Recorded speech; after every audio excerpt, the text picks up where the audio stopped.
Bonjour à tous, c'est avec toujours autant de plaisir que je vais vous présenter le rapport de la commission migrateur de votre fédération pour la saison cynégétique 2024-2025. Comme vous le savez, votre fédération est fortement impliquée dans les études scientifiques liées aux migrateurs.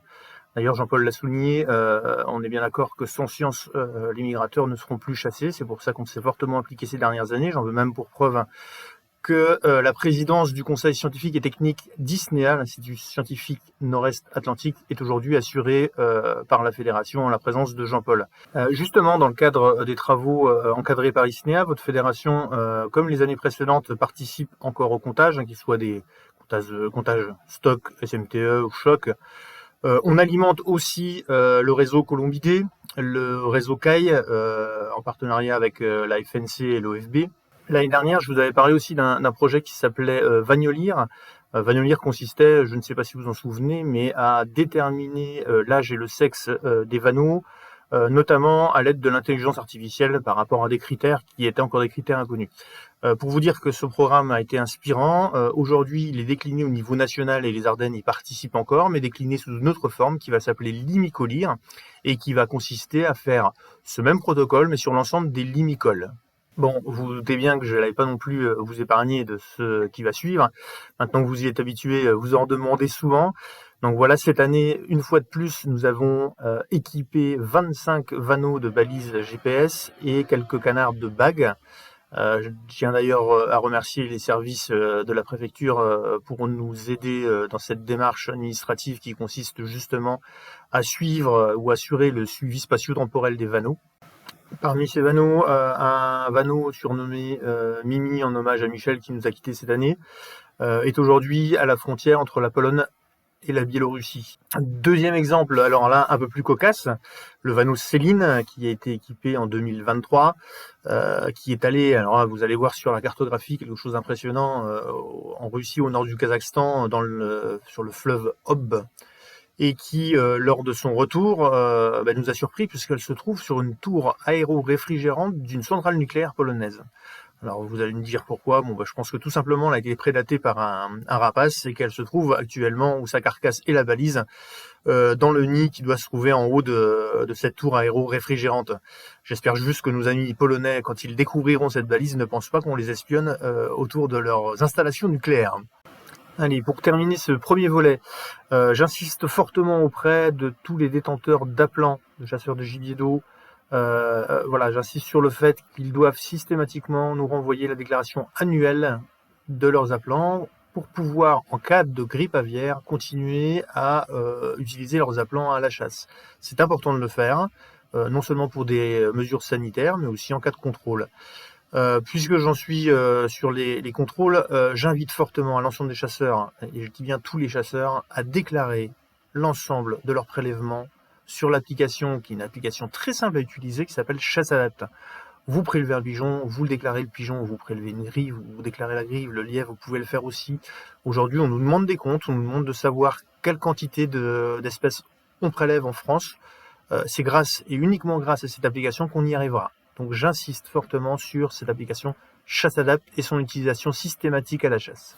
Allez, pour le deuxième volet, vous doutez bien que je n'allais pas passer une assemblée générale sans vous parler des chasses traditionnelles, qui me tiennent, vous le savez très bien, plus qu'à cœur. Je tiens d'ailleurs à remercier l'ensemble des élus ardennais, que ce soit les sénateurs, que ce soit les députés ou même les élus locaux, pour tout le soutien. Alors c'est un soutien unanime qu'ils nous apportent dans nos démarches pour reconquérir ces chasses traditionnelles. Justement, dans ces démarches-là, nous nous sommes rendus cet automne dans le sud-ouest. Alors pourquoi dans le sud-ouest? Tout simplement parce que ce sont nos cousins germains. Ils ont exactement les mêmes pratiques que la tendrie au vanneau, notamment pour la chasse au filet des alouettes et des pigeons pour les palombières ou les pantes.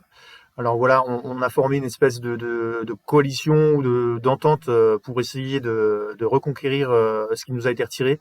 Aujourd'hui, on a un espoir, et parmi cet espoir figure la communication. Donc c'est comme ça aussi que je vais clore cette commission migrateur, en vous donnant en avant-première une esquisse, parce que c'est pas tout à fait terminé, mais presque, d'un film qui va paraître, qui va faire la promotion de la tendrie au vanneau, qui va surtout expliquer à l'ensemble de nos pouvoirs décisionnels ce qu'est réellement la tendrie au vanneau et pourquoi il est important qu'elle soit rétablie dans nos Ardennes.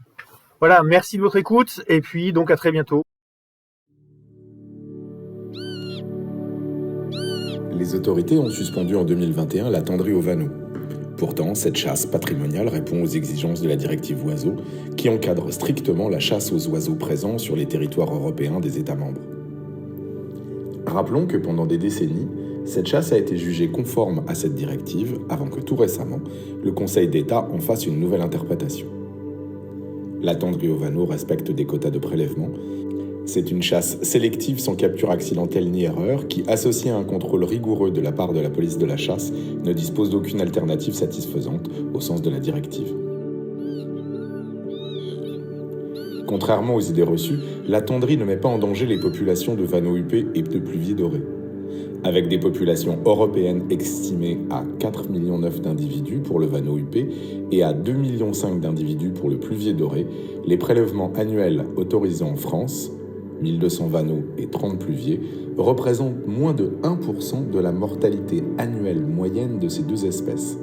Les scientifiques et les experts des instances reconnues, tels que le groupe d'experts sur la directive oiseaux et Habitat, NADEG, ou l'Office français de la biodiversité, confirment ainsi que la tendrie au vanneau n'a pas d'impact sur l'état de conservation de ces deux espèces. De plus, chaque capture est enregistrée et pourrait aujourd'hui être suivie grâce aux applications ChasseAdapt et Chasse Contrôle qui garantissent une réelle traçabilité et le respect strict des quotas. L'Office français de la biodiversité et la Direction départementale des territoires assurent un contrôle permanent de cette pratique. La tendrie est une chasse dont l'objectif est la maîtrise de chaque capture. C'est une technique 100% sélective grâce à l'expérience éprouvée des vagnolis. Fort de ces savoir-faire, il n'y a pas de prélèvement accidentel et donc pas d'impact sur les autres espèces. Grâce à l'utilisation d'appâts et d'aplants, les chasseurs attirent uniquement les espèces ciblées afin qu'elles se posent à proximité des filets. Depuis leur cahute, et grâce à un contrôle visuel direct, les vagnolis sélectionnent avec précision les oiseaux à capturer, avant d'actionner manuellement et volontairement leurs filets. Les filets sont conçus spécialement pour la capture des vanneaux et des pluviers dorés. Ils sont constitués d'une maille réglementaire de 8 cm, ce qui permet à un oiseau de plus petite taille de se glisser entre les mailles de celui-ci. Les rapports de contrôle réalisés par les autorités de police de la chasse sont à cet égard sans équivoque. Ces dernières années, aucune prise accidentelle n'a été constatée. La tendrie est donc un modèle de sélectivité.